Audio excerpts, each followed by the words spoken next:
नमस्कार शेतकरी बंधूंनो, agricultural development trust संचलित कृषी विज्ञान केंद्र बारामती, कृषिक ॲप व राष्ट्रीय अजैविक स्ट्रेस प्रबंधक संस्थान बारामती आयोजित परिसंवादामध्ये मी तेजस्विनी उपाध्याय सर्व शेतकरी बांधवांचं स्वागत करते. आजच्या परिसंवादादरम्यान आपण ड्रॅगन फ्रूट लागवड तंत्रज्ञान याविषयी सविस्तर माहिती घेणार आहोत. ड्रॅगन फ्रूट हे एक प्रकारचे निवडुंग या प्रकारात मोडणारे फळ आहे. हे फळ दिसायला सुंदर आणि आकर्षक तसेच आरोग्यदायी असल्यामुळे लोकांमध्ये या फळाची फार उत्सुकता आहे. ड्रॅगन फ्रूट लागवडीसाठी जास्त पाण्याची आवश्यकता देखील नसते, तसेच कीड व रोग व्यवस्थापन करण्यासाठी जास्त खर्चही येत नाही. याच अनुषंगाने आपण आजच्या परिसंवादादरम्यान ड्रॅगन फ्रूट लागवड विषयी संपूर्ण माहिती घेणार आहोत. यासाठी आपल्याला मार्गदर्शन करण्यासाठी आपल्या सोबत आहे डॉक्टर विजयसिंह काकडे सर सध्या शास्त्रज्ञ फळ विज्ञान म्हणून गेली 3 वर्ष राष्ट्रीय अजैविक स्ट्रेस प्रबंधक संस्थान बारामती येथे कार्यरत आहे. तर सरांना मी विनंती करते की आजच्या परिसंवादाला सुरुवात करावी. नमस्कार मॅडम. सर्वांना नमस्कार. मॅडम स्लाइड्स विजिबल आहेत का?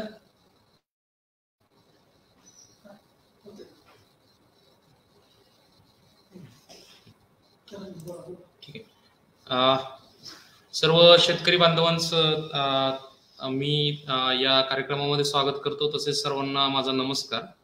आज आपण ड्रॅगन फ्रूट उत्पादन पद्धती, त्यामध्ये ड्रॅगन फ्रूट आपण कशा पद्धतीने लागवड करणार आहोत, तसेच कोणत्या कोणत्या पद्धतीने लागवड करू शकतोय, त्याच्यामध्ये काय अडचणी येत आहेत, नर्सरी कशी तयार करायची आहे, त्याचं अर्थशास्त्र आज या विषयांवरती समजून घेणार आहोत. तर सर्वप्रथम आपण जे काही शेतकऱ्यांचे प्रश्न असतात की सर ड्रॅगन फ्रूट लागवण्यासाठी जमीन कोणत्या प्रकारची निवडावी, कोणत्या प्रकारची जमीन असावी, रोपे तयार करताना कशी करायची आहे, त्याची काळजी कशी घ्यायची आहे, तसेच रोपे लावावीत का डायरेक्ट फांद्या प्रत्यक्षरित्या फांदे लावावेत, तर त्याविषयी मार्गदर्शन, तसेच लागवड झाल्यानंतर पहिल्या वर्षामध्ये काळजी काय घ्यायची आहे, त्याच्यामध्ये प्रूनिंग कशी करायची आहे, ट्रेनिंग कशी करायची आहे, त्याच्यानंतर आपण सनबर्न मॅनेजमेंट हा एक ड्रॅगन फ्रूटमध्ये एक सद्यस्थितीला एक नवीन इश्यू आढळत आहे, तर त्याचे मॅनेजमेंट आपण कसे करणार आहोत याविषयी माहिती घेणार आहोत.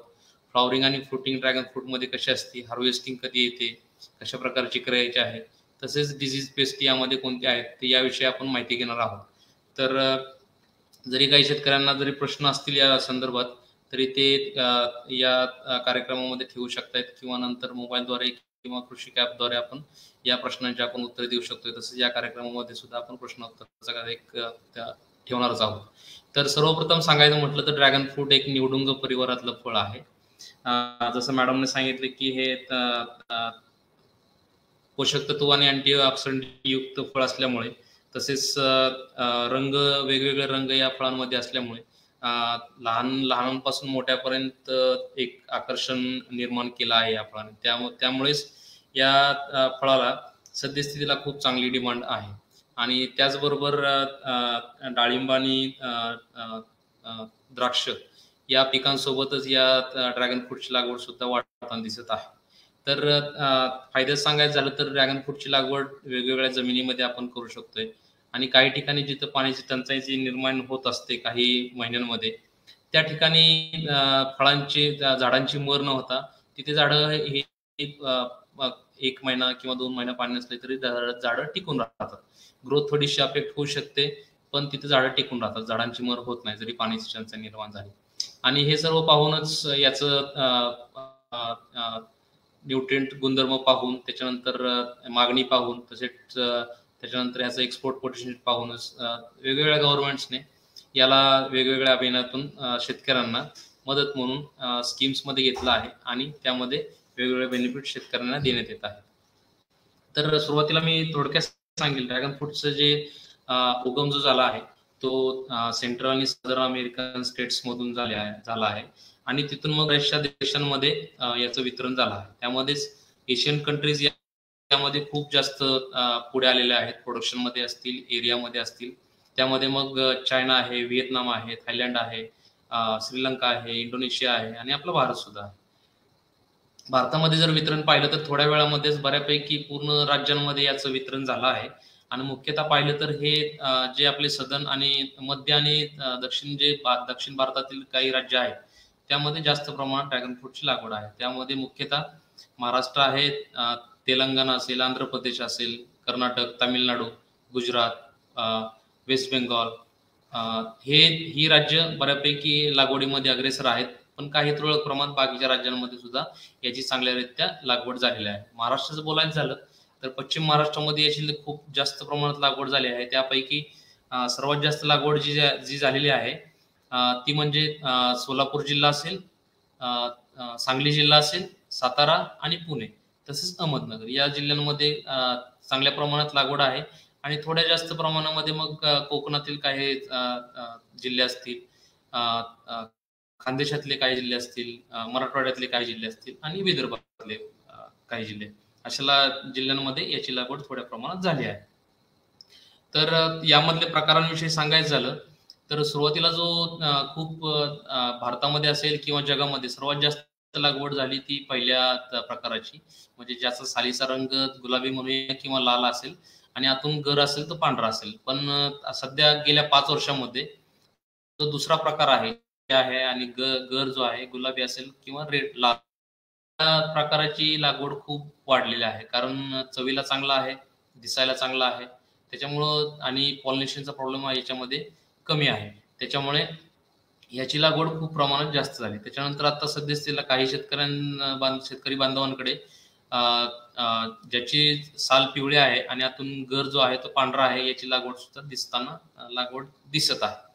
तर जर सांगितलं की याच्यामध्ये 2 कंपाऊंड जे रिस्पॉन्सिबल, आपण सर्व बीटरूट माहित आहे, बीटमध्ये जे बिटालिन्स आहेत त्याच कंपाऊंडमुळे ड्रॅगन फ्रूटमध्ये पण रंग येतो आणि याच बिटालिन्स आणि फिनॉलिक्स कंपाऊंडमुळे या ड्रॅगन फ्रूटला औषधी गुणधर्म लागले आहेत. आपण याचे बिया सुद्धा खात असतो, बियांमध्ये सुद्धा अनसॅच्युरेटेड फॅटी ऍसिड असतात, त्यामुळे ते आपल्या शरीराला सुद्धा चांगले आहेत. आता सर्वात मोठा किंवा सर्वात महत्वाचा प्रश्न जो शेतकरी बांधवांच्याकडून विचारला जातो तो म्हणजे की या पिकाला जमीन कशा प्रकारची हवी आहे, कशा प्रकारची माती आहे.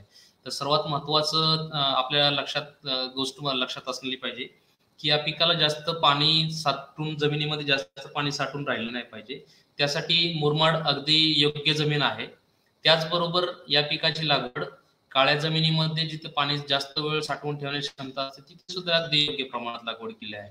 तसेच जी आपली रेतीयुक्त जमीन आहे अशा रेतीयुक्त जमिनीमध्ये सुद्धा याची लागवड जी आहे ती योग्य रीतीने केलेली आहे.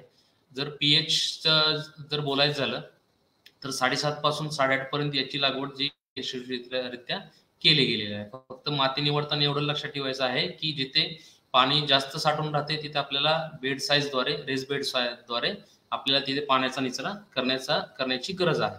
आता या फोटोमध्ये तुम्ही बघू शकता, सुरुवातीच्या काळामध्ये जेव्हा आपण ड्रॅगन फ्रूट सुरुवातीला आणलं तेव्हा मुरमाड जमिनीमध्ये सुद्धा खूप मोठ्या खोलगट चाऱ्या खोदल्या गेल्या.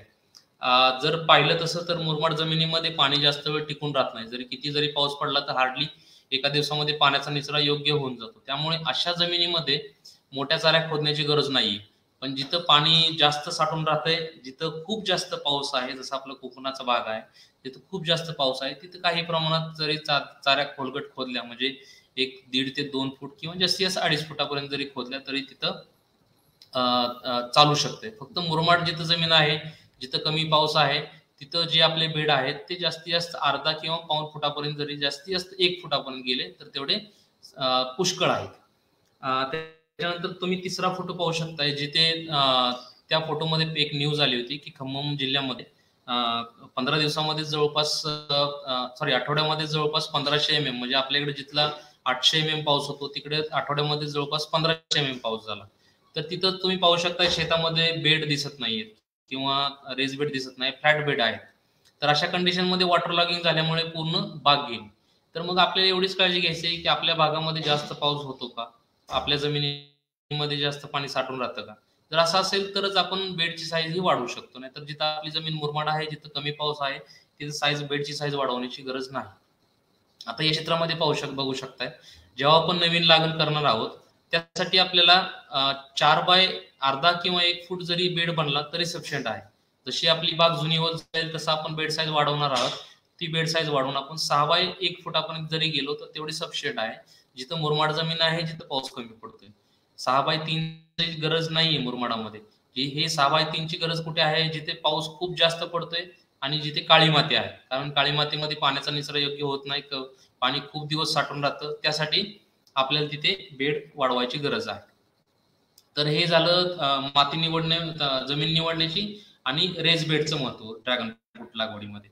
आता हवामानाविषयी बोलणार आहोत. जर तसं पाहिलं तर हे पीक उष्ण आणि दमट भागातलं आहे. म्हणजे तिथं उष्णता मापात आहे, जास्त ऊन पण नाहीये आणि हवेमध्ये एक दमटपणा आहे, म्हणजे ह्युमिडिटी जास्त आहे.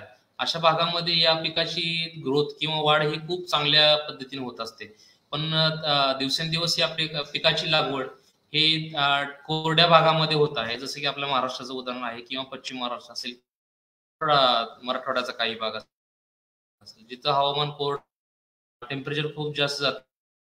लागवड आपण यशस्वी फक्त 2 गोष्टींची काळजी घेण्याची आपल्याला, जेव्हा टेम्परेचर उन्हाळ्यामध्ये तेव्हा या पिकामध्ये इश्यू आढळणार आहे. सनबर्न विषयी आपण बोलणारच आहोत, त्याचं मॅनेजमेंट कसं आहे त्याविषयी बोलणार आहोत. पण जिथे टेम्परेचर खूप जास्त जातं तिथे सनबर्नचा इश्यू येणारच आहे. ही एक गोष्ट लक्षात ठेवली पाहिजे. दुसरी गोष्ट, जिथं टेम्परेचर खूप जास्त जातं, पाऊस कमी असतो, तिथे लागवड ही पावसाळ्यामध्येच झाली पाहिजे. जास्तीत जास्त हिवाळ्यामध्ये, उन्हाळ्यामधली लागवड शक्यतो अशा भागांमध्ये टाळावी. कारण जेवढी लागवड आपण अशा भागामध्ये उशिरा करू तेवढा सनबर्नचा इश्यू वाढतो, प्लांटच्या एस्टॅब्लिशमेंटचा इश्यू वाढतो. त्यामुळे अशा भागांमध्ये लागवड जर पावसाळ्यामध्ये झाली तर अतिउत्तम, जर नाही झाली तर जास्तीत जास्त हिवाळ्यामध्ये, ज्या शेतकऱ्यांच्याकडे पाणी उपलब्ध आहे त्यांनी हिवाळ्यामध्ये करावी. शक्यतो उन्हाळ्यामधली लागवड अशा भागांमध्ये टाळावी. आता आपण सनबर्न विषयी बोलत आहोत. या पिकामध्ये जेव्हा टेम्परेचर म्हणजे बऱ्यापैकी उन्हाळ्यात जर पाहिलं आपल्याकडं तर टेम्परेचर बऱ्यापैकी 35 डिग्री सेल्सिअसच्या वरती जातं. मग अशा भागांमध्ये सनबर्नचा प्रॉब्लेम येणार आहे, म्हणून येणारच आहे. तर प्रॉब्लेम असा आहे, ड्रॅगन फ्रूटमध्ये दिवसा त्याचे जे बाष्पीभवन होत असतं ते थांबलं जातं, कारण ते प्लांटचं कॅरेक्टरच तसं आहे, ते दिवसा बाष्पीभवन थांबवते. त्यामुळे काय होतं, पाण्याचं जे टेम्परेचर ज्या फांद्यांमध्ये आहे ते वाढतं दिवसा. त्याच्यामुळे ड्रॅगन फ्रूटमध्ये उन्हाळ्यामध्ये येतोच. तर त्यासाठी काय करण्याची आवश्यकता आहे की बागेमध्ये जर आपण आंतरपिके घेऊन जर सावली निर्माण करू शकतो, जशी नवीन लागवड असते त्यामध्ये उन्हाळी बाजरी असेल किंवा मका असेल, अशी पिकं लावून तूर असेल, गव्हा असेल, अशी पिकं लावून जर नवीन रोपांना जर आपण काही प्रमाणात सावली देऊ शकलो तर त्याचे संरक्षण आपण सनबर्न पासून संरक्षण झाडांचं करू शकतो. आता मुख्य किंवा वाढलेल्या बागेमध्ये संरक्षण कसं करायचं आहे, त्यासाठी नियासम येथे आम्ही शेडिंगची ट्रायल घेतली होती. त्याच्यामध्ये आम्ही ग्रीन, हिरवा रंग, पांढऱ्या रंगाची आणि काळ्या रंगाची शेड वापरली आहे. आणि टक्केवारी जी वापरली होती आम्ही ते 35% आणि 50% अशी वापरली होती. जे आम्हाला चांगले रिझल्ट जे भेटले आहेत ते सर्वात चांगला रिझल्ट जो भेटला आहे तो काळ्या रंगाच्या शेडनेटमध्ये भेटलेला आहे. टक्केवारी 50च आहे. त्याच्यानंतर खालोखाल आणि त्याच्या खालोखाल हिरवी. पण आपल्या भागामध्ये बऱ्यापैकी हिरव्या रंगाची शेडनेट ही जास्त प्रमाणात उपलब्ध असते. त्यामुळे शेतकरी बांधवांनी जरी हिरवी शेडनेट वापरली तरी चालते. ज्यांच्याकडे पांढरी किंवा काळी शेडनेट उपलब्ध आहे त्यांनी नक्कीच काळ्या आणि पांढऱ्या शेडनेटला प्रेफरन्स द्यावा. यामध्ये फायदा असा होतो, शेडनेट वापरून खर्च जास्त येतो, जवळपास 1 ते 1.5 लाख रुपये एकरी खर्च येतो याचा शेडनेटचा. पण याच्यामध्ये फायदा असा येतोय की सनबर्न बऱ्यापैकी म्हणजे 90% सनबर्न हा कमी होऊन जातोय याच्यामध्ये, शेडनेटमध्ये मोर दॅन 90%, 90% जास्त.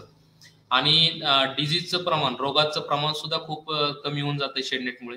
कारण जसा सनबर्न आला किंवा जसं टेम्परेचर वाढलं तर त्याच्यावरती सनबर्नचा पण प्रादुर्भाव होतोय आणि प्रादुर्भाव झाल्यानंतर वेगवेगळ्या रोगांचा सुद्धा याच्यावरती, फंगसचा सुद्धा प्रादुर्भाव होऊन जात आहे. त्यासाठी शेडनेट ही एक इफेक्टिव्ह टेक्नॉलॉजी आहे ज्याच्या माध्यमातून आपण ड्रॅगन फ्रूटमध्ये सनबर्नचं प्रमाण कमी करू शकतोय.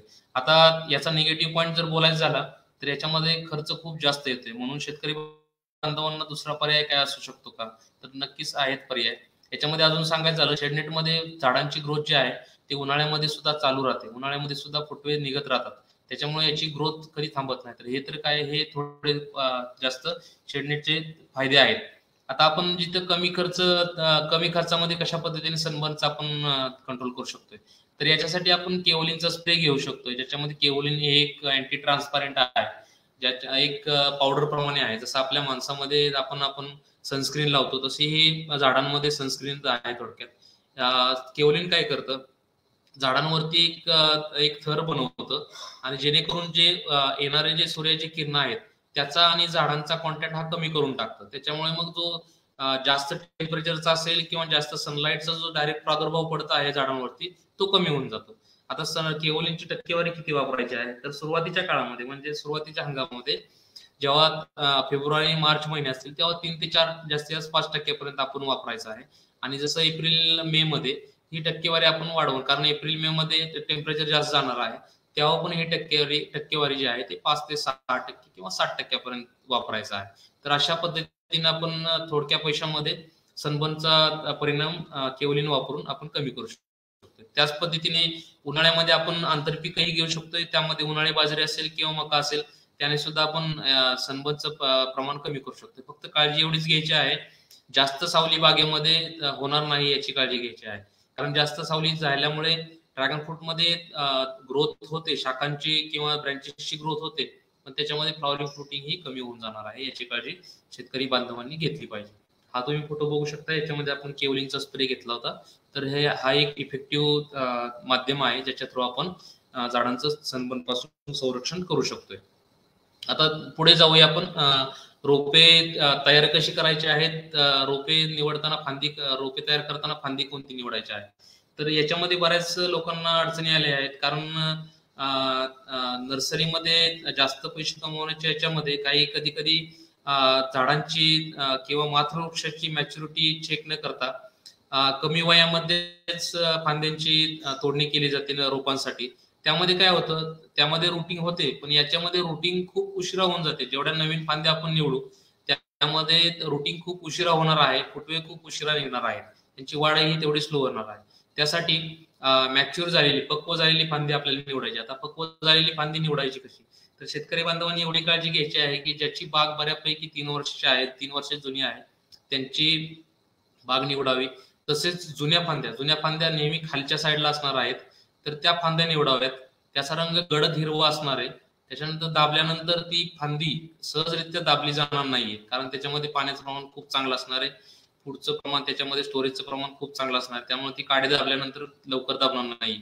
कवळी काडी खूप सहज दाबली तर दबू शकते, कारण त्याच्यामध्ये जास्त तेवढे फूड स्टोरेज एवढं जास्त नसतं, त्याच्यामुळे ते खूप इझिली दबू शकते. त्याचा कलर जो आहे तो लाईट हिरवा, म्हणजे जास्त एवढा डार्क नसणार आहे. तर ही एक निवड आहे की आपण त्याच्याद्वारे. आणि तिसरं म्हणजे खालच्या साईडला ज्या फांद्या असतील त्या बऱ्यापैकी जुन्या असतील फांद्या, कारण नवीन फांद्या येत असतात त्या वरच्या लेअरवरती येतात, जुन्या फांद्या ह्या खालच्या लेअरवरती राहतात. तर अशा काही फांद्या निवडाव्या शेतकऱ्यांनी आणि त्यापासून रोपे तयार करावी. तसेच सद्यस्थितीला पाहिलं तर रोगांचं प्रमाण खूप वाढत चाललं आहे, त्याच्यामुळे फांद्या निवडताना शक्यतो रोगांची लक्षणं त्या फांद्यांवरती नसावीत या गोष्टीची काळजी घेतली पाहिजे. कटिंग करताना प्रुनिंग असतील किंवा सिकेटर असतील, प्रुनर असतील किंवा सिकेटर असतील, हे फंजीसाइड मध्ये असतील किंवा सॅनिटायझर मध्ये आपण जे कोविड मध्ये वापरले अल्कोहोल, त्याच्यामध्ये बुडवून घेऊनच फांद्याची तोडणी करावी, जेणेकरून फंगस वरती आपण कंट्रोल करू शकतो. आता यामध्ये आपण रोपे तयार कशी करायचे आहेत, तर आपण पिशवीमध्ये सुद्धा आपण रोपे तयार करू शकतोय आणि गादी वाप्यावरती पण सहजरित्या याच्यामध्ये रोपे तयार करू शकतोय. फक्त काळजी काय घ्यायची आहे, जेव्हा आपण मातृवृक्षापासून ही फांदी सेपरेट करणार आहोत, विलग करणार आहोत, तेव्हा तुम्ही पहिल्या फोटोमध्ये बघू शकताय लाईट हिरवा किंवा हिरवा कलर आलेला आहे. तर तो फ्रेश कट दिल्यानंतर फांदी जेव्हा आपण विलग मातृवृक्षापासून सेपरेट करतो तेव्हा ती फांदी बऱ्यापैकी आपल्याला 4 ते 6 दिवस, कमीत कमी 4 ते 6 दिवस ही सावलीमध्ये सुकवायची आहे, जेणेकरून त्याच्यामध्ये रोगांचं प्रमाण त्याच्यामध्ये जेव्हा पण ही फांदी आपण नर्सरीमध्ये लावू तेव्हा त्याच्यामध्ये स्टेम रॉटचा, बेसल रॉटचा प्रॉब्लेम येणार नाही, याची काळजी घ्यायची आहे. त्यासाठी कमीत कमी 4 ते 6 दिवस, जास्तीत जास्त तुम्ही 1 महिनाभर ठेवा, काही इश्यू नाही, 15 दिवस ठेवा, काही प्रॉब्लेम नाहीये, पण कमीत कमी 4 ते 6 दिवस ही फांदी सावलीमध्ये सुकली पाहिजे. तुम्ही दुसऱ्या फोटोमध्ये बघू शकताय, तो हिरवा रंग बदलून बऱ्यापैकी पांढरा झाला आहे, म्हणजे ती बऱ्यापैकी हार्डनिंग चांगल्या रीतीने झाली. स्टेप आहेत ह्या फांद्या ज्या आपण सिलेक्ट करणार आहोत त्या फांद्या आपण एका बुरशीनाशकामध्ये बुडवून, ह्याला जास्त वेळ लागणार नाहीये किंवा जास्त मेहनत लागणार नाहीये. एका टबमध्ये पाणी बनवून, बुरशीनाशकाचं पाणी बनवून आपण त्याच्यामध्ये बुडवून घेऊन नंतर आपण मग ह्याची लागवड पॉलिथिन बॅगमध्ये करू शकतोय किंवा रेज बेडमध्ये करू शकतोय. आता काही शेतकरी IVA ची ट्रीटमेंट करू शकतात. केलं तरी चांगलं आहे, नाही केलं तरी काय असा मोठा इश्यू नाहीये, कारण याच्यामध्ये रुटिंगचा किंवा स्प्राउटिंगचा असा काही प्रॉब्लेम येत नाही. बऱ्यापैकी 15 ते 20 दिवसामध्ये याच्यामध्ये मुळे येऊन जातात, 20 ते 30 दिवसामध्ये फुटवे निघून जातात. आणि रुटिंग झाल्यानंतरही आपण मेन फील्डमध्ये याची ट्रान्सप्लांटिंग करू शकतो. असं काही नेसेसरी नाही, गरजेचं नाहीये की त्याच्यामध्ये फुटवे निघावेत. जर रुटिंग जर चांगल्या पद्धतीने झाली असेल तरी आपण त्यांची मुख्य फील्डमध्ये प्रत्यारोपण करू शकतोय. बऱ्याच लोकांना, काही लोकांना तर बऱ्यापैकी माहितीच झालेलं आहे किंवा अजून काही लोकांना अडचणी येत आहेत गव्हर्नमेंट स्कीम घेताना. तर बऱ्यापैकी सरकारमान्य नर्सरी ड्रॅगन फ्रूटच्या नसल्यामुळे सरकारने हा एक ऑप्शन दिलेला आहे, ज्यामध्ये जो शेतकरी लागवड करणार आहे त्याची स्वाक्षरी, ज्या शेतकऱ्याकडून आपण हे प्लॅन्टिंग मटेरियल घेणार आहोत त्याची स्वाक्षरी, व स्थानिक जो तुमचा जिथून घेणार आहोत तिथला स्थानिक मंडळ कृषी अधिकारी असतील किंवा तालुका कृषी अधिकारी असतील, त्यांची सही या त्रिपक्षीय करारावरती झाली पाहिजे. आणि हे कागदपत्रे मग आपण स्कीमसाठी उपलब्ध करू शकतो, जेणेकरून शेतकरी बांधवांना स्कीमचा फायदा घेण्यात येईल. आता लागवड कधी करायची आहे आणि किती अंतरावरती करायची आहे. बऱ्यापैकी जसं सांगितलं की आपला भाग हा कमी पावसाचा तसेच उष्ण टेम्परेचर हे जास्त जाणार आहे, त्याच्यामुळे लागवड जी झाली पाहिजे ती बऱ्यापैकी जून ते सप्टेंबर म्हणजे पावसाळ्यामध्येच झाली पाहिजे. काही कारणांमुळे जर लागवड लांबली तर बऱ्यापैकी हिवाळ्यामध्ये लागवड म्हणजे नोव्हेंबर ते फेब्रुवारी पर्यंत लागवड झाली पाहिजे. शक्यतो उन्हाळ्यामध्ये लागवड टाळा. काही शेतकऱ्यांनी उन्हाळ्यामध्ये पण लागवड केली आहे, पण त्याच्यासोबत मग काही आंतरपीक घेणं महत्वाचं आहे, जेणेकरून टेम्परेचरचा प्रादुर्भाव आपण कमी करू शकतोय. सद्यस्थितीला पाहायला गेलं तर रोगांचं प्रमाण फंगसचं मेनली ड्रॅगन फ्रूट मध्ये खूप वाढताना दिसत आहे. तर त्यासाठी काळजी म्हणून मला जे वाटतं की जे स्पेसिंग आहे ते आपण जास्त ठेवलं पाहिजे. बऱ्यापैकी 2 ओळीमधलं अंतर 11 ते 12 फूट असावं आणि 2 पोल मधलं अंतर 7 ते 9 फूट असावं, जेणेकरून बागेमध्ये व्यवस्थित हवा मोकळी खेळती राहील आणि ट्रॅक्टरद्वारे इझिली मुवमेंट होऊ शकते, स्प्रेइंगसाठी मदत होऊ शकते. जास्त क्लोज आपण जर जवळ प्लॅन्टिंग करत गेलो 5 फुटांवरती किंवा 6 फुटांवरती, तर तेवढाच बागेमधला जो मोकळ्या हवा फिरण्याचा जो मोकळ्या हवा जाण्याचा जो हे आहे तो कमी होत जाणार. त्यामुळे आणि झाडं खूप जवळ आल्यामुळे रोगांचा जो रोगांचे किंवा पॅथोजनचा आपलं जे ह्याचा म्हणतो आपण फंगसचा जो स्प्रेड आहे तो खूप सहजरित्या होऊ शकतोय. त्याच्यामुळे ही काळजी घेणं तेवढंच महत्वाचं आहे. दुसरी गोष्ट म्हणजे ट्रेलिज मध्ये किंवा हाय डेन्सिटी प्लांटिंग सुद्धा शेतकरी ज्यांच्याकडे रिसोर्सेस आहेत ते करत आहेत. त्यामध्ये स्पेसिंग जे आपल्याला ठेवायचं आहे ते 11 बाय 10 फूट बाय 1.5 असेल फूट किंवा 2 फूट असेल. तर यामध्ये पाहू शकता, यामध्ये हाय डेन्सिटी मध्ये रोपांचं प्रमाण जे आहे ते बऱ्यापैकी दुप्पट होऊन जाते. पण यामध्ये बागेची काळजी घेणं तेवढंच महत्वाचे आहे, दरवर्षी प्रूनिंग करणंही तेवढंच महत्वाचं आहे. त्याबरोबर स्टेजिंग तेवढंच मजबूत ठेवणं ते पण महत्वाचं आहे, कारण झाडांची संख्या जी आहे ती या पद्धतीमध्ये बऱ्यापैकी डबल होऊन जातात. आता लागवड कशी करायची आहे. सुरुवातीला आपलं फील्ड तयार करून बऱ्यापैकी जे आपल्याला पोल उभा करायचे आहेत ते मनुष्यबळ वापरूनच पोल उभा करायचे आहेत. त्यासाठी आपण जर मुरमाड जमीन असेल तर मला वाटतं की 5 फूट ही अगदी योग्य हाईट आहे पोलची, ती आपण 5 फूट वापरू शकतोय. आणि काळी जमीन असेल तर त्यामध्ये 6 फुटी पोल किंवा 7 फुटी पोल हे काळ्या जमिनीमध्ये, कारण त्याच्यामध्ये खड्डा जो आहे तो खोलगट निघणार आहे, कारण पोलला सपोर्ट तसा भेटला पाहिजे. काळ्या जमिनीमध्ये जशी जमीन ओली होऊन जाते तसा पोल ढिला होऊ नये म्हणून पडण्याचे चान्सेस असतात. म्हणून आपण जो पोल काळ्या जमिनीमध्ये टाकणार आहोत तो बऱ्यापैकी जास्त अंतरावरती खोलगट टाकणार आहोत. पण मुरमाड जमीन असेल तर तिथे 5 फूट हाईट सफिशियंट आहे, कारण जी आपल्या बेडच्या वरती जी हाईट पाहिजे आपल्याला ती बऱ्यापैकी जास्तीत जास्त 3 फूट पाहिजे बेडच्या वरती, जेणेकरून आपले हार्वेस्टिंग असेल, प्रूनिंग असेल, स्प्रेइंग असेल, हे सर्व गोष्टी आपल्याला सहजरित्या करता याव्यात. तर यामध्ये बघू शकताय मॅन्युअली खड्डे करत आहोत आपण, पोल उभ्या करत आहोत आणि पोल उभे केल्यानंतर मग आपण प्लेट टाकू शकतोय, किंवा जर आर्थिक अडचणी असतील तर 3-4 महिन्यांना जरी प्लेट टाकल्या तरी काय अडचण नाही.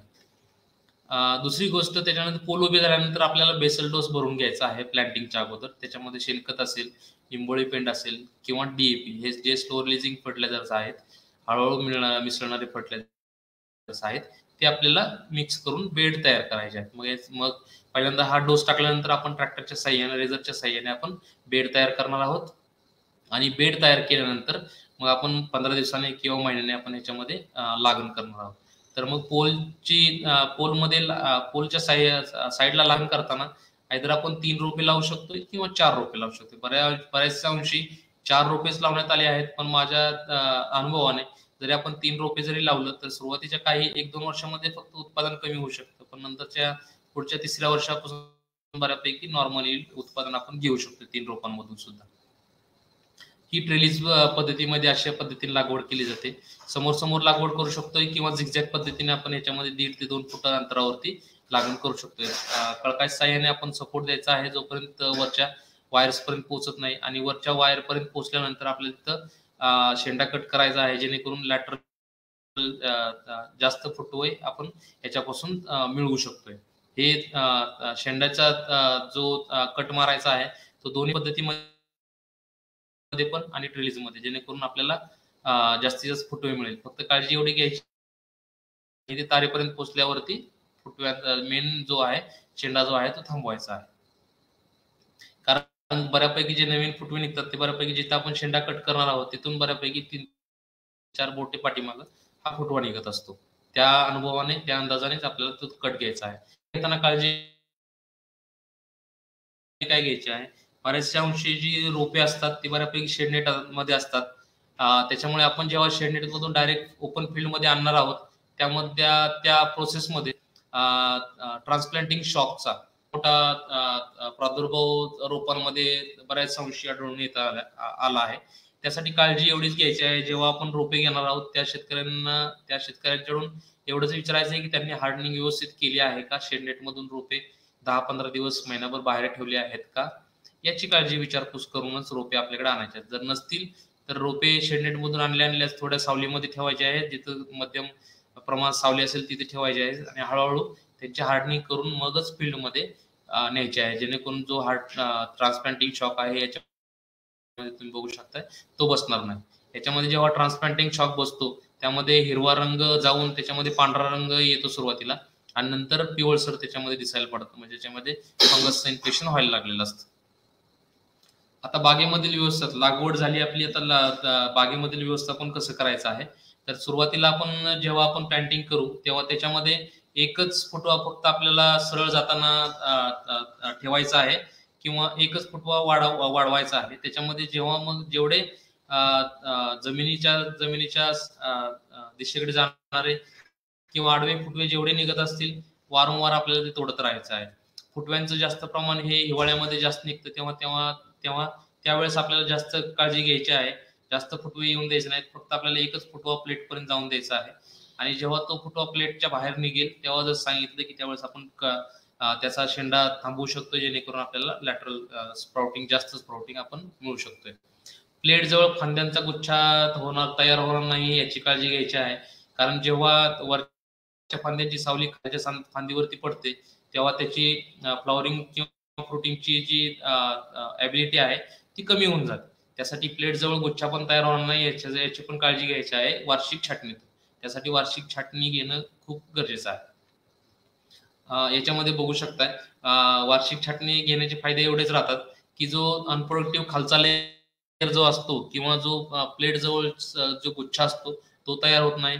त्यासाठी 1 ते 2 वर्षाची बाग झाल्यानंतर वार्षिक छाटणी कंटिन्यूस, ज्याच्यामध्ये आडव्या फांद्या असतील किंवा अनप्रोडक्टिव्ह ब्रँचेस असतील त्या काढणं खूप गरजेचं आहे, रोगट फांद्या असतील त्या काढणं गरजेचं आहे.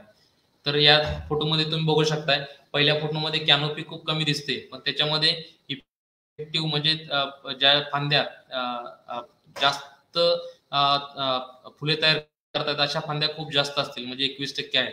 दुसऱ्या फोटोमध्ये जरी तुम्हाला कॅनोपी जरी मोठी वाटत असली तर त्याच्यामध्ये अनप्रोडक्टिव्ह फांद्या खूप कमी आहेत, म्हणजे जवळपास 15%च आहेत. तर ही काळजी आपल्याला घ्यायची आहे वार्षिक छाटणीद्वारे. काही भागांमध्ये बऱ्यापैकी अशी हे डबल लेयर कॅनोपी तयार केलेली पण शेतकऱ्यांना आढळून येत आहे. फक्त खूप चांगली पद्धत असू शकते. फक्त काळजी एवढीच घ्यायची आहे की वरच्या कॅनोपीचा इफेक्ट खालच्या कॅनोपीवरती कसा पडत आहे. कारण ड्रॅगन फ्रूटमध्ये एवढं लक्षात ठेवायचं आहे, जर वारंवार सावली जर पडत असेल तर त्याची जी ब्रँच आहे ती अनप्रोडक्टिव्ह होऊन जाते. त्याच्यामध्ये फुले किंवा फळे येत नाहीत. त्याच्यामुळे सावली जास्त तयार होणार नाही याची सुद्धा काळजी घ्यायची. दुसरा प्रश्न, वरच्या कॅनोपी लेयरचं आपण हार्वेस्टिंग कशी करणार आहोत, ती हार्वेस्टिंग किती तप जाऊ शकते आपल्याला, याची सुद्धा शेतकऱ्यांनी काळजी अशा काही पद्धती अवलंबायच्या अगोदर आपल्याला घ्यायची आहे. आता पाणी व्यवस्थापन, जसं सुरुवातीला सांगितलं आहे, पाणी खूप कमी प्रमाणात लागतं. पाणी काही जसं आपलं केळी आहे किंवा बाकीची काही फळपिकं आहेत त्यांच्या कम्पेअरमध्ये पाणी नक्कीच कमी लागतं. पण दुसरा महत्वाचा गोष्ट याच्यामध्ये लक्षात ठेवायची आहे की याला वारंवार पाण्याची गरज असते.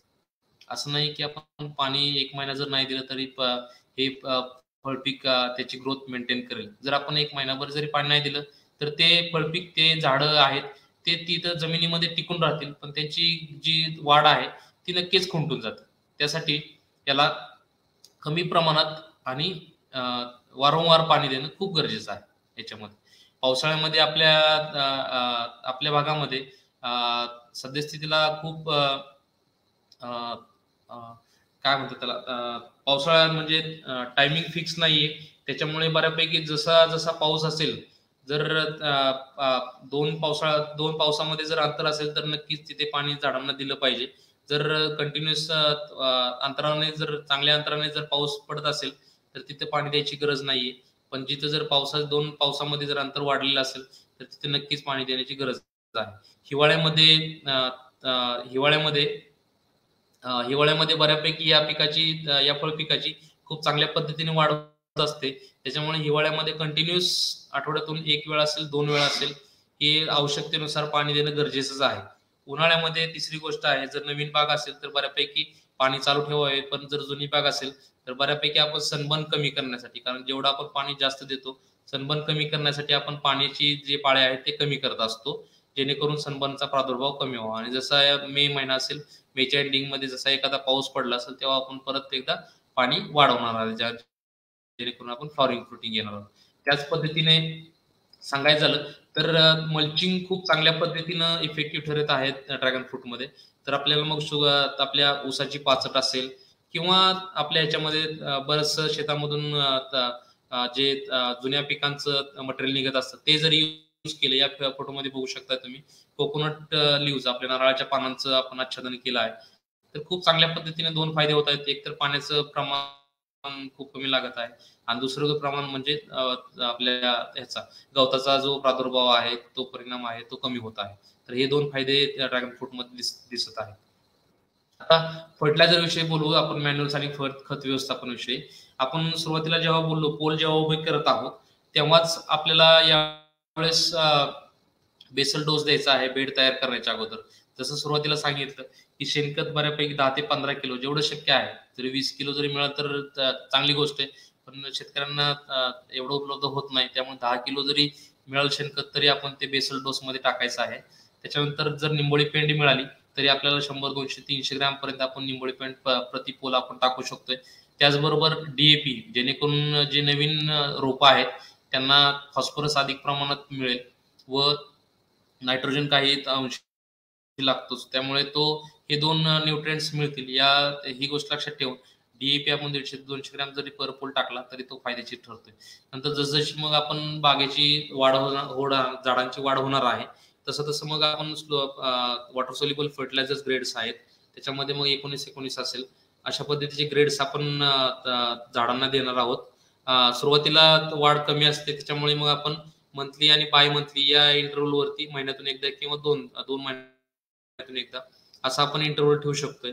जशी जशी झाडांची वाढ झालेली असते तसा तसा हा जो तफावत इंटरव्हल आहे ते आपण कमी करत जाऊन 20 दिवसाच्या 15 दिवसाच्या अंतरावरती. आणि जशी जशी सुरुवातीला मग फ्लॉवरिंगच्या वेळेस जेव्हा आपण शेड्युलिंग करणार आहोत, मग त्यामध्ये 0:34 जेणेकरून फॉस्फरस आणि पोटॅशियम जास्त जाईल, हा फ्लॉवरिंगला मदत करतो. तसेच 12:0 हा फ्लॉवरिंगला मदत करेल.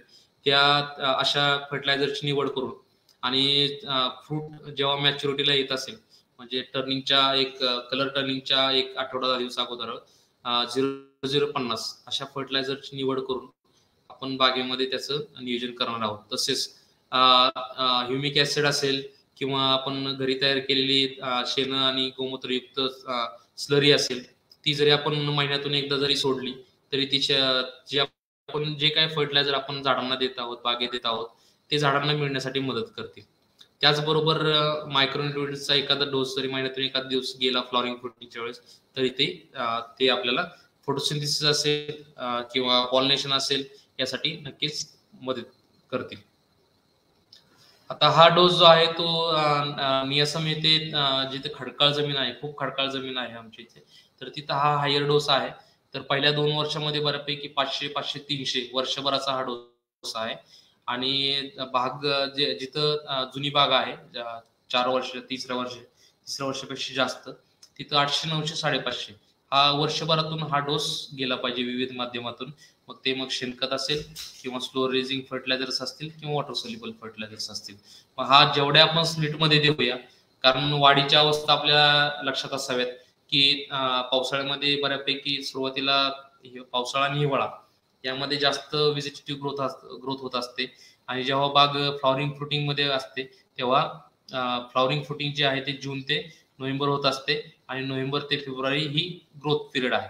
त्यामुळे या ग्रोथ वाढीच्या अवस्थेमध्ये जेवढ्या आपण जास्त स्प्लिटमध्ये देऊ शकू हा डोस तेवढा चांगला किंवा मदतशीर ठरणार आहे.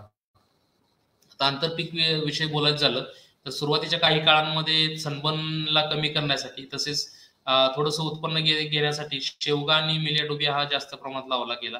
पण जसं सांगितलं की जास्त सावली झाल्यामुळे याच्यामध्ये जरी शाखांची वाढ जरी चांगली झाली असली तरी फ्लॉवरिंग आणि फ्रुटिंग ही खूप कमी होऊन गेली. तसेच मिलियाडोबियाची हार्वेस्टिंग ही खूप टफ व्हायला लागली ड्रॅगन फ्रूटमध्ये. त्यासाठी अशी काही आंतरपीक असतील तर ती टाळावेत.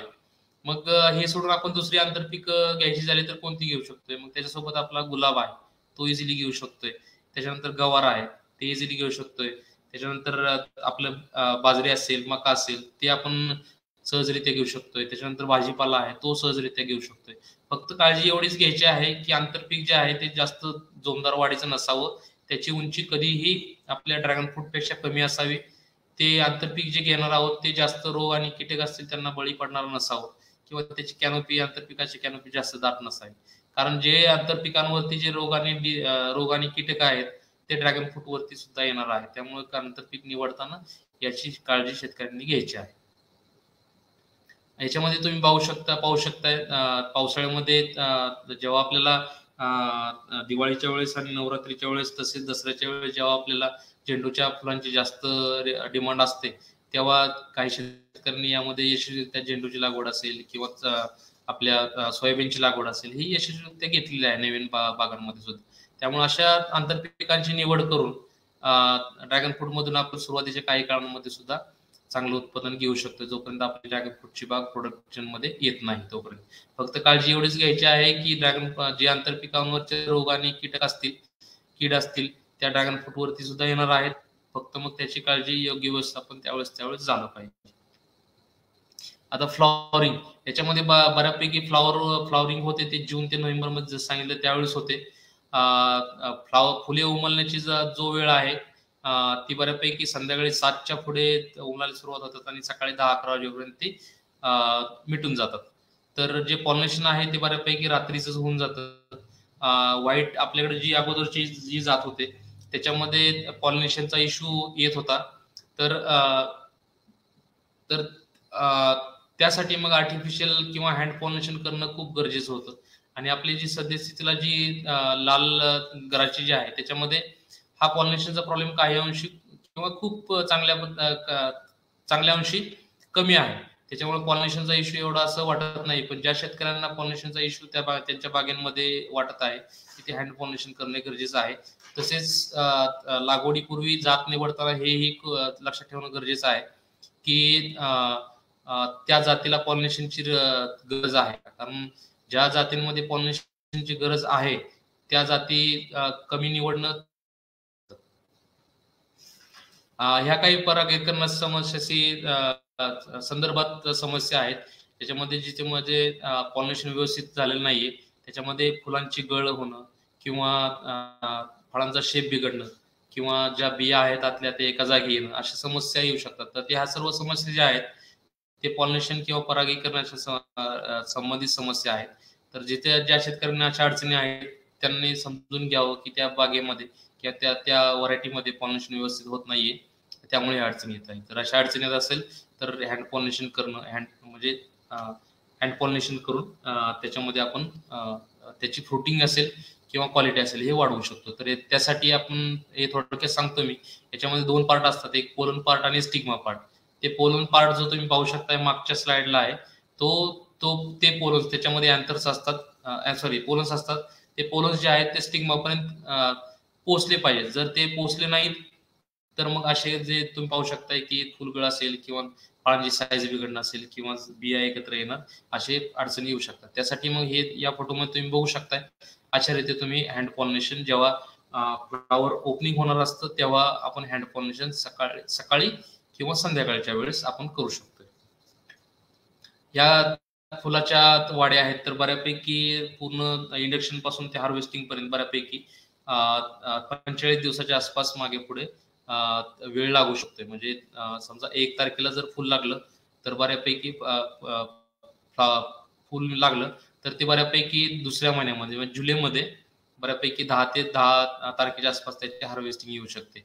मग दुसरी फ्लॉवरिंग जी येते ती बऱ्यापैकी येऊन जाते 15 ते 20 जूनच्या आसपास आणि त्याची हार्वेस्टिंग परत जुलैच्या एंडिंगला जाऊन जाईल. तिसरी फ्लॉवरिंग बऱ्यापैकी परत ऑगस्टच्या फर्स्ट वीक मध्ये येऊ शकते आणि परत 40-45 दिवसांनी त्याची हार्वेस्टिंग होऊ शकते. तर अशा पद्धतीने जवळपास जर मान्सून किंवा पावसाळा जर नॉर्मल असेल तर आपल्याला जवळपास 7 ते 8 फ्लॉवरिंगचे फ्लश मिळतात. हेच जर मागच्या वर्षीचे केस पाहिले आपण, त्याच्यामध्ये पावसाळा नॉर्मल नव्हता, पाऊस कमी होता, तर आपल्याला त्याच्यामध्ये 4 ते 5 चांगले पीक सीझन मिळू शकतात आणि त्याच्यामध्ये 1-2 कमी याचे मिळू शकतात. तर बऱ्यापैकी जर पाहिलं तर बऱ्यापैकी आपल्यामध्ये नॉलेज किंवा याची ड्रॅगन फ्रूटची माहिती आता चांगल्या पद्धतीने मिळालेली आहे लोकांना. त्याच्यामुळे बऱ्यापैकी बागा आहेत ते 1 वर्षामध्ये सुद्धा फ्लॉवरिंग फ्रुटिंग आपण त्याच्यामध्ये बघू शकतोय. 1.5 वर्षाच्या बागा असतील किंवा 2 वर्षाच्या बागा असतील त्याच्यामध्ये तर खूप चांगल्या पद्धतीने उत्पादन मिळायला लागलं आहे. बऱ्यापैकी हार्वेस्टिंग जे होत आहे ते बऱ्यापैकी सिकेटरच्या साहाय्यानेच करावे लागते, कारण हार्वेस्टिंग एवढी सहज नाही ड्रॅगन फ्रूट मध्ये. त्यासाठी सिकेटरच्या साहाय्याने टर्निंगच्या स्टेजला म्हणजे जेव्हा जो हिरवा कलर आहे तो बऱ्यापैकी लाल कलर व्हायला सुरुवात झालेली आहे, त्या स्टेजला आपण याची हार्वेस्टिंग करू शकतोय आणि व्यवस्थितरित्या आपण मार्केटला पाठवू शकतोय. जर आपण सरासरी उत्पन्न जर घ्यायचं झालं तर कमीत कमी याच्यामध्ये सांगत आहोत मी, एकरी बऱ्यापैकी 6 ते 7 टन हे मिळत आहे उत्पादन. पण हे उत्पादन जर आपलं मॅनेजमेंट व्यवस्थापन जर व्यवस्थित असेल, चांगलं असेल तर हे उत्पादन नक्कीच आपण वाढवू शकतो. आता याच्यामध्ये जस्ट मी एक उदाहरण देत आहे. जे ड्रॅगन फ्रूट शेतकरी आहेत त्यांना हे माहित आहे की याच्यापेक्षा जास्त उत्पन्न मिळत आहे, पण एक जस्ट नवीन शेतकऱ्यांना समजावं यासाठी थोडक्यात उदाहरण देत आहे मी. जास्त मोठ्या गोष्टी याच्यामध्ये करत नाही. सर्वांना माहित आहे बऱ्यापैकी एकरामध्ये 500 ते 1200 पोल बऱ्यापैकी बसून जातात. तर याच्यामध्ये बऱ्यापैकी आपण 10 फळं जर एका फ्लशला जरी पकडली आणि त्या फळांचं वजन जर आपण ॲव्हरेज 300 ग्रॅम जरी पकडलं आणि पूर्ण सीझन मध्ये जरी 4 फ्लश जरी पकडले कमीत कमी, तर हे उत्पादन जे आहे प्रतिपोल हे 12 kg प्रतिपोल आपल्याला मिळू शकते. 12 गुणिले जर आपण 500 पोल केलं तर हे उत्पादन आपल्याला 6 टन बऱ्यापैकी आरामात मिळू शकते दुसऱ्या-तिसऱ्या वर्षापासून. आणि जरी आपण कमीत कमी जरी 50 रुपये जरी रेट पकडला तर 3 लाखापर्यंत त्याचं आपल्याला उत्पादन मिळू शकते. हेच जर 4-5व्या वर्षाची जरी केस पकडली त्याच्यामध्ये 20 फ्रुट्स पकडतोय आपण प्रति फ्लशला. नक्कीच यापेक्षा खूप जास्त प्रमाणात फ्लॉवरिंग येते, पण आपण कमीत कमी 20 फळं पकडतोय एका फ्लशला. त्यांचं वजन परत आपण 300 ग्रॅम पकडतोय आणि जे वजन होईल प्रत्येक पोल ती बऱ्यापैकी 6 किलो होऊन जाईल. जे पोल आपण फ्लश पकडतोय त्या सीझन मधले 4च पकडतोय. या दोन्ही जर कॅल्क्युलेशन केलं तर बऱ्यापैकी 24 किलो प्रति पोल आपल्याला एका सीझन मध्ये पूर्ण सीझन मध्ये मिळू शकते. आणि 24 गुणिले जर 500 केलं तर बऱ्यापैकी ते आपल्याला 12 टनापर्यंत उत्पादन मिळू शकते 4 ते 5 वर्षाचं असेल ते. एक बऱ्यापैकी ऑन ॲव्हरेज सांगतोय, याच्यापेक्षा नक्कीच जास्त मिळतं. आणि जरी आपण रेट तोच पकडला तरी 6 लाखापर्यंत आपल्याला उत्पादन मिळू शकते. आता याच्यानंतर साठवणीविषयी बोलायचं झालं तर हे रूम टेम्परेचरला बऱ्यापैकी 4 ते 5 दिवस चांगल्या पद्धतीने राहू शकते. जर काही शेतकऱ्यांना स्टोरेज मध्ये जर ठेवायचं झालं तर टेम्परेचर ते रिड्यूस करून 7 ते 10 डिग्री 8 डिग्री सेल्सिअस असेल तर बऱ्यापैकी 20 ते 30 दिवसापर्यंत आरामात त्याच्यामध्ये स्टोरेज आपण ड्रॅगन फ्रूटची करू शकतो. तसेच व्हॅल्यू ॲडेड प्रोडक्ट्स आहेत ज्याच्यामध्ये ड्रॅगन फ्रूटचे येणाऱ्या काळांमध्ये या व्हॅल्यू ॲडेड प्रोडक्ट्स वाढण्याची खूप गरज आहे, कारण एरिया वाढत आहे, प्रोडक्शन ही त्या रेशोमध्ये वाढत आहे. त्यासाठी फ्रेश डिमांड सोबत व्हॅल्यू ॲडिशन मध्ये जाणं पण खूप गरजेचं आहे. त्यासाठी मग ज्यूस असेल, जाम असेल, जेली असेल, वाईन असेल किंवा खाद्यरंग असे प्रोडक्ट्स तयार होणंही तेवढंच गरजेचं आहे. आमच्या इन्स्टिट्यूटमध्ये बऱ्यापैकी ज्यूस असेल, जाम असेल, जेली असेल किंवा सालीपासून कॅन्डी तयार करण्याची प्रोसेस स्टँडर्डाइज केली आहे. तर ज्या शेतकऱ्यांना माहिती हवी घ्यायची आहे त्यांनी कधीही ते येऊन माहिती घेऊ शकतात. आता आपण खूप महत्वाचं म्हणजे रोगांविषयी बोलत आहोत. तर सुरुवातीच्या काळांमध्ये रोगांचं प्रमाण खूप कमी होतं, पण सद्यस्थितीला पाहिलं तर रोगांचं प्रमाण खूप वाढलेलं आहे. मुख्यतः याच्यामध्ये जो स्टेम कॅन्कर आहे त्याचं प्रमाण खूप वाढलेलं आहे. तर याच्यामध्ये मग तीन रोग मुख्यतः येतात. नर्सरीमध्ये असतील तो सॉफ्ट रॉट किंवा स्टेम रॉट, त्याच्यानंतर मेन फील्डमध्ये जे किंवा मुख्य बागेमध्ये जो जास्त प्रमाणात येतो तो अँथ्रॅक्नोस, आणि त्याच्यापेक्षा जास्त म्हणजे खूप सद्यस्थितीला जो खूप जास्त रोग आहे तो कॅन्कर. त्याच्यामध्ये नारंगी टिपके येऊन जातात आणि वाढलं तर त्याच्यामध्ये बऱ्यापैकी ती फांदी पूर्ण सडण्याचं प्रमाण याच्यामध्ये दिसून येतं. मग याच्यामध्ये कंट्रोलसाठी आपल्याला पहिल्या सुरुवातीपासून बागेची लागवड करण्यापासूनच घेतली पाहिजे. नंतर एकदा रोगाचा प्रादुर्भाव झाल्यानंतर त्याच्यावरती कंट्रोल आणणं खूप अवघड राहतं. त्यासाठी सुरुवातीला जसं सांगितलं, जेव्हा आपण नर्सरी तयार करणार आहोत त्यासाठी हार्डनिंग करणं खूप गरजेचं आहे. हार्डनिंग झाल्यानंतर त्याला फंजीसाईडच्या द्रावणामध्ये बुडवून मग ते लावणं खूप गरजेचं आहे. त्याच्यानंतर जेव्हा आपण वार्षिक छाटणी करणार आहोत त्यासाठी आपले जे काही प्रूनर्स असतील, सिकॅटर्स असतील, त्यांना आपण जसं कोविडमध्ये आपण आपले हात सॅनिटाईज करून घेत होतो त्याच पद्धतीनं ते सिकॅटर असतील ते फंजीसाईडच्या द्रावणामध्ये असतील किंवा अल्कोहोलच्या द्रावणामध्ये असतील, त्यांना सॅनिटाईज करून घेणं खूप तेवढंच गरजेचं आहे. त्याच्यानंतर प्रूनिंग झाल्यानंतर एखाद्या फंजीसाईडची स्प्रे त्याच्यामध्ये मग बोर्डॅक्स मिक्सचर असेल किंवा सीओसीचा स्प्रे घेणं तेवढंच गरजेचं आहे. आणि ज्या शेतकऱ्यांच्याकडे बायोलॉजिकल कंट्रोल्स आहेत उपलब्ध आहेत त्यांनी त्याचा सुद्धा वापर करणं गरजेचं आहे. मग याच्यामध्ये जे मदतशीर जे आहेत जे फंजीसाईड इफेक्टिव्ह ठरत आहेत त्याच्यामध्ये मग बोर्डॅक्स मिक्सचर 1% असेल किंवा सीओसी असेल, प्रॉपिनेब असेल, मॅन्कोझेब असेल, कार्बनडायझेम असेल किंवा बिनोमिन असेल, हे फंजीसाईड जे आहेत ते ड्रॅगन फ्रूटमध्ये स्टेम कॅन्कर असेल किंवा स्टेम रॉट असेल यांचा प्रादुर्भाव करण्यासाठी इफेक्टिव्ह ठरत आहे. तर याचा अल्टरनेट वापर आपण केला पाहिजे जेणेकरून आपण रोगांचं प्रमाण जे आहे बागेमधलं ते कमी करणार आहोत. त्याच्यानंतर एक गोष्ट लक्षात ठेवायची आहे, जेव्हा वातावरणामध्ये किंवा तापमानामध्ये एकदम बदल होणार आहे तेव्हा या रोगांचं प्रमाण कमी जास्त होणार आहे, वाढणार आहे बऱ्यापैकी. तर त्यावेळेस आपल्याला स्प्रे घेणं तेवढंच गरजेचं आहे. त्याच्यानंतर हार्वेस्टिंग झाल्यानंतर, पूर्ण हार्वेस्टिंग झाल्यानंतर किंवा इव्हन मी म्हणेल प्रत्येक हार्वेस्टिंग झाल्यानंतर, कारण सिकॅटरच्या साहाय्याने आपण हार्वेस्टिंग करत आहोत तेव्हा प्लांटला इंजुरी होत असते, त्यानंतर जरी स्प्रे घेतला तर हे उपयुक्त ठरत आहे. आता हे झालं रोगांविषयी. किडीविषयी बोलायचं झालं तर बऱ्यापैकी जे आहे ते थ्रिप्स सध्या जास्त प्रॉब्लेमॅटिक आहे. काही अंशी फळमाशी, तर फळमाशीसाठी बऱ्यापैकी आपल्याला जे वापरायचे आहेत तर एकतर फ्रूट फ्लाय ट्रॅप, त्याच्यामध्ये एकराला बऱ्यापैकी 10 ट्रॅप लागलेच पाहिजे जेणेकरून आपण चांगल्या पद्धतीने त्याचं कंट्रोल करू शकतोय. त्याचबरोबर जर फ्रूट फ्लाय ट्रॅपने सुद्धा कंट्रोल होत नसेल तर सुरुवातीच्या ह्याच्यामध्ये नीम ऑइलचा स्प्रे घ्यायचा आहे आणि नीम ऑइलचा स्प्रे झाल्यानंतर मग आपले बरेचसे सिस्टमिक किंवा कॉम्बी इन्सेक्टिसाइड आहेत, त्याच्यामध्ये मग हमला असेल किंवा स्पिनोसाइड असेल असे कीटकनाशकांची फवारणी घेऊन त्यांचं कंट्रोल घ्यायचं आहे, तर कंट्रोल करायचं आहे. विकारांविषयी आपण बोललोच आहोत. विकार जे मुख्यतः आहेत ते पॉलिनेशनशी किंवा परागीकरणाच्या संदर्भात आहेत. तर ज्या बागांमध्ये असे विकार आढळून येत आहेत तर त्या शेतकऱ्यांनी नक्की समजावून घ्यावं की हा पॉलिनेशन संबंधित आहे आणि तिथे हँड पॉलिनेशन करण्याची गरज आहे. सनबर्न विषयी बोललेला आहोत, त्याच्या मॅनेजमेंट विषयी बोललेला आहोत आपण. तर शेवटी एवढंच सांगेल की ड्रॅगन फ्रूट खूप चांगल्या पद्धतीचं पीक आहे, शेतकऱ्यांना खूप फायदेशीर ठरत आहे. पण जी इमेज काही नवीन शेतकऱ्यांमध्ये झाली आहे की ड्रॅगन फ्रूट लावायला खूप सोपं आहे किंवा लावल्यानंतर खूप कमी काळजी घ्यायला लागते, तर हे थोडेसे जरा गैरसमज काढावेत. काळजी नाही घेतली तर प्रॉब्लेम तेवढेच जास्त वाढतात. त्यासाठी वारंवार किंवा वेळची वेळ काळजी घेणं सुद्धा महत्वाचं आहे. याच्यामध्ये काही अडचणी आहेत की उत्पादन स्थापना खर्च किंवा सुरुवातीचा खर्च खूप जास्त आहे. तर जसं सांगितलं की पोलची हाईट कमी करून, म्हणजे 6 फुटाच्या पोलच्या ऐवजी 5 फूट वापरली, 4 रोपांच्या ऐवजी 3 रोपं वापरली, बांधण्यासाठी आपण जुन्या साड्या वापरल्या, तर अशा पद्धतीने आपण त्याचा खर्च कमी करू शकतोय. त्याचबरोबर दर्जेदार लागवड सामग्री कमतरता आहेच. त्यामुळे शेतकऱ्यांनी जेव्हा आपण प्लांटिंग मटेरियल निवडणार आहोत, त्यामुळे त्यावेळी बागेची व्यवस्थित खात्री करूनच त्या बागेतून रोपं घ्यायची आहेत. त्याच्यानंतर सर्वांना माहित आहे की होलसेल आणि रिटेलमध्ये खूप फरक आहे. त्यामुळे आपण जर डायरेक्ट कंझ्युमर पर्यंत जर पोहोचता आलं तर नक्की आपल्याला त्याची काळजी घ्यायची आहे. गाव पातळीवरती अजूनही या फळपिकाची स्वीकृती खूप कमी आहे. लोकांना खूप कमी माहिती आहे.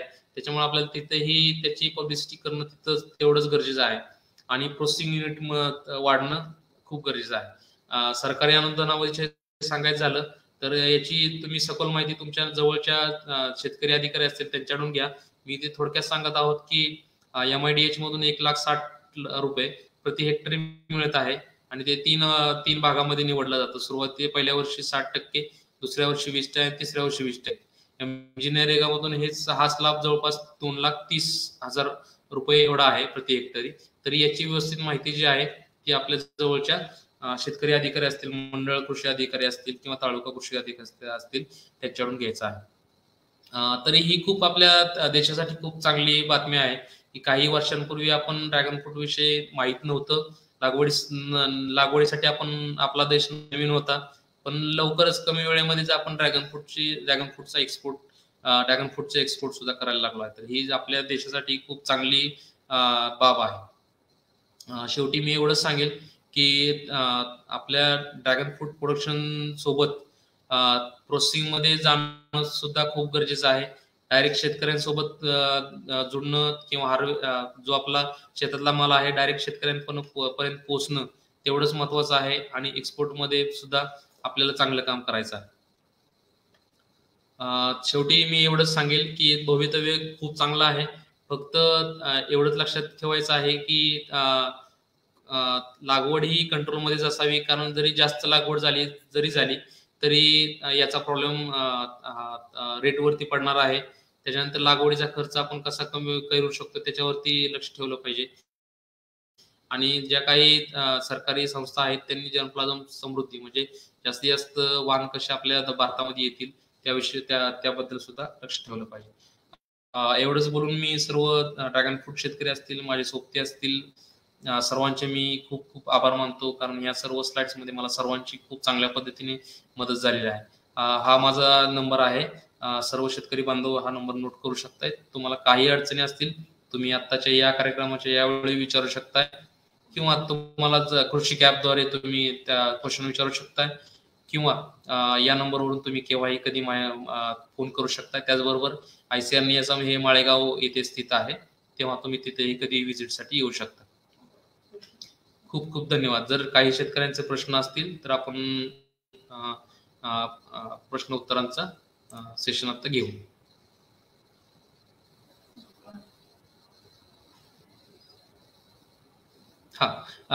अभिजित यादव आहेत, त्यांनी प्रश्न विचारला आहे, उन्हाळ्यात पाणी कमी पडते तर हे पीक घेता येईल का?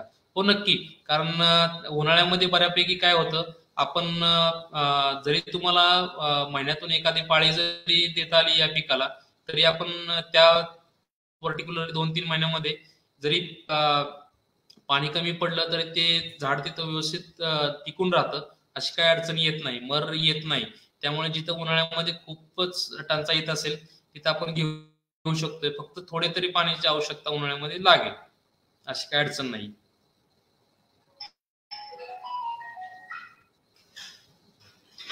राहुल पाटील विचारत आहे, शासनमान्य फळ रोपवाटिका कुठे आहे आणि कोणती जात निवडावी? तर सद्यस्थितीला माझ्या नॉलेजमध्ये तर शासनमान्य रोपवाटिका कोणतीच नाहीये. पण जसं मी तुम्हाला सुरुवातीला सांगितलं की त्रिपक्षीय करार म्हणजे तुम्ही शेतकरी एक, त्यांची स्वाक्षरी, त्याच्यानंतर ज्या शेतकऱ्याकडून तुम्ही खात्रीशीर रुपये घेणार आहात त्यांची स्वाक्षरी, व तुमचे स्थानिक जे मंडळ कृषी अधिकारी असतील किंवा मंडळ कृषी अधिकारी त्या याच्यावर दिलेला आहे, तर त्यांची स्वाक्षरी. या त्रिपक्षीय करारानंतर तुम्ही तो कागद असेल तो तुम्ही स्कीमसाठी वापरू शकताय.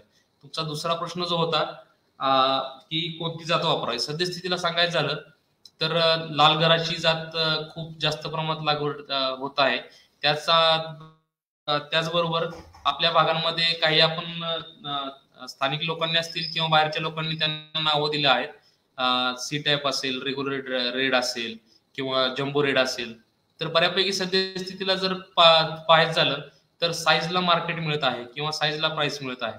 तर ज्याच्यामध्ये ज्या जातीची साईज चांगली होत असेल, त्याचबरोबर त्याच्यामध्ये जे फळं आहेत ते जास्त लागत असतील, दोन गोष्टी आहेत, जास्त साईज आणि चांगली फळं, तर अशा जातीची निवड करावी जेणेकरून रेट हा चांगला मिळेल. एकरी खर्च सौरभ थोटे विचारतायत एकरी खर्च किती येऊ शकतोय. तर जसं सांगितलं बऱ्यापैकी एकरी खर्च बऱ्यापैकी कमीत कमी जो आहे तो आपल्याला 3 लाखाच्या आसपास येणार आहे.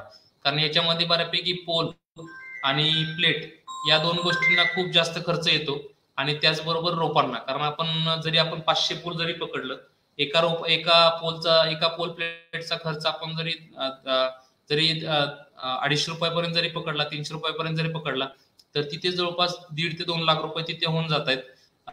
500 पोल जर पकडले, 3 रोपं जरी पकडली तरी आणि 10 रुपये किंवा 20 रुपयाला जरी रोप पकडलं तर आपल्याला जवळपास तिथे 1 लाखाचे रोप लागणार आहेत. म्हणजे या दोन गोष्टीचा खर्च जरी बघितला तर 2.5-3 लाखापर्यंत ह्या जातो. त्याच्यानंतर मग ते पोल उभे करणे किंवा बेड तयार करणे, फर्टिलायझरचा, असा मिळून बऱ्यापैकी कमीत कमी जो खर्च आहे तो 3 लाख होतोय एकरी.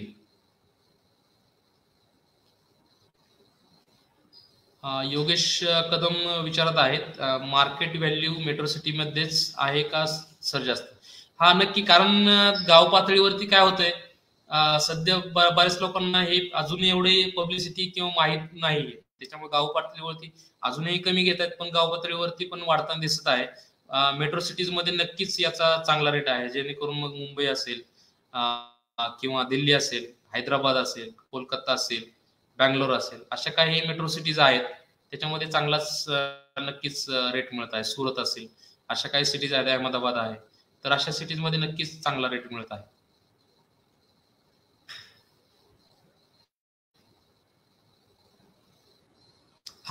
इंद्रजित मधने विचारत आहेत उन्हाळ्यात खत व्यवस्थापन. बऱ्यापैकी जर पाहिलं तर उन्हाळा हा ड्रॅगन फ्रूटचा रेस्टिंग फेज आहे, म्हणजे याच्यामध्ये आपण उन्हाळ्यामध्ये बागेला विश्रांती देणार आहोत. ऋतूविषयी सांगायचं झालं तर पावसाळ्यामध्ये बऱ्यापैकी आपली फ्लॉवरिंग फ्रुटिंग होते, ती चालते बऱ्यापैकी नोव्हेंबर पर्यंत. मग आपल्याला जे खत मॅनेजमेंट करायचं आहे ते एकतर पावसाळ्यामध्ये करायचं आहे, म्हणजे मेच्या एंडिंग पासून, म्हणजे फ्लॉवरिंग फ्रुटिंग सुरू व्हायच्या अगोदर मेच्या एंडिंगला पावसाळ्यामध्ये आपली फ्लॉवरिंग फ्रुटिंग होणार आहे. हिवाळ्यामध्ये आपली झाडांची विजिटेटिव्ह ग्रोथ होणार आहे. त्याच्यामुळे जे खताचं व्यवस्थापन जे योग्य झालं पाहिजे ते पावसाळ्यामध्ये आणि हिवाळ्यामध्ये झाले पाहिजे. उन्हाळा हा रेस्टिंग फेज आहे, त्याच्यामुळे त्या रेस्टिंग फेज मध्ये आपण जास्त त्यांना खत व्यवस्थापन त्यावेळेस करणार नाही. फक्त मेच्या एंडिंगला जेव्हा एखादा पाऊस पडेल किंवा फ्लॉवरिंग फ्रुटिंगच्या अगोदर तेव्हा आपण बेसल डोस भरणार आहोत.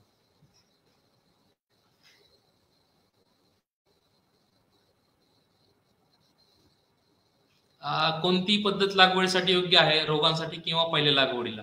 आता या गोष्टी ही गोष्ट जी आहे ती आपल्या आपण खर्च किती करू शकतो यावरती गोष्ट ठरू शकतोय. कारण जर आपण पोल प्लेट जर वरती लागवड करायची झाली तर त्यांना खर्च जर सांगितले की बऱ्यापैकी 3 लाखाच्या आसपास, कमीत कमी 3 लाख खर्च. आणि हेच जर आपण ट्रेलिस सिस्टम किंवा हाय डेन्सिटी मध्ये गेलो तर हा खर्च जो आहे तो दुप्पट होऊन जातो. मग ही एक गोष्ट आहे की ज्याच्यावरती आपण ठरवू शकतो की पोल प्लेट वरती लावायचं आहे किंवा हाय डेन्सिटी रिलीज वरती जायचं आहे. रोगांसाठी जर सांगायचं झालं तर तो रोगांसाठी बऱ्याचशा गोष्टी मॅटर करतात. म्हणजे जास्त पॉप्युलेशन असेल तरी रोगांचा प्रादुर्भाव होऊ शकतोय. त्याच्यानंतर तुम्ही समजा एखादं रोगट बागेतून किंवा रोगट फांद्या जरी आणल्या असतील त्याचा प्रादुर्भाव होऊ शकतोय. जर मॅनेजमेंटमध्ये जर काही चुका झाल्या किंवा दुर्लक्ष झालं मॅनेजमेंटमध्ये, 1 महिना आपण बागेकडे बघितलंच नाही, किंवा तापमान जेव्हा बदलत असतं की बाबा आता जसं होत आहे की बाबा संध्याकाळी थंडी पडत आहे आणि दिवसभर खूप ऊन वाढत आहे, तर अशांमध्ये नक्कीच रोगांचा प्रादुर्भाव वाढतो. तर त्यावेळेस जरी दुर्लक्ष झालं तरी रोगांचं प्रमाण वाढू शकते बागेमध्ये.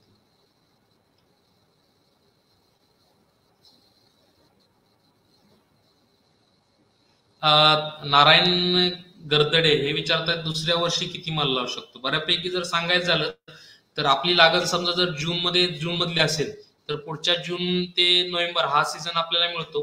पण त्यावेळेस जास्त फ्लॉवरिंग फ्रुटिंग न एक्सपेक्ट करता आपण त्याच्या पुढच्या सीझनला म्हणजे नेक्स्ट इयरला जून ते जुलैमध्ये बऱ्यापैकी उत्पादन जे आहे ते बऱ्यापैकी शेतकऱ्यांचं जे रेंज मिळाले आहे ते 1 ते दुसऱ्या वर्षात जर सांगायचं झालं तर 1 टनापासून ते बऱ्यापैकी 2-2.5 टनापर्यंत सुद्धा 1.5 वर्ष ते याच्यापर्यंत मिळालंय कमीत कमी म्हणजे या रेंजमध्ये ऍव्हरेज जरी आपण पकडलं. या सर्व उत्पादनाच्या गोष्टी आहेत त्या आपल्या मॅनेजमेंटवरती डिसाईड करतात. मॅनेजमेंट जर चांगलं असेल तर उत्पादनही चांगलं मिळतं. अजून काही प्रश्न असतील तर आपण विचारूया, नाहीतर कृषी माध्यमाद्वारे आपण प्रश्न विचारू शकताय आणि त्याचे उत्तर जे आहे ते आपण त्यावरती देऊ शकतो.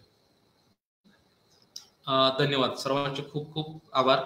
मला तसेच एडीटी शारदानगर आणि कृषी कॅप यांचे खूप खूप धन्यवाद. त्यांनी की माझे विचार आहेत ड्रॅगन फ्रूट विषयी बाबतीत माहिती असेल ती शेतकऱ्यांसमोर ठेवण्याची संधी मला दिली त्याबद्दल खूप खूप आभार.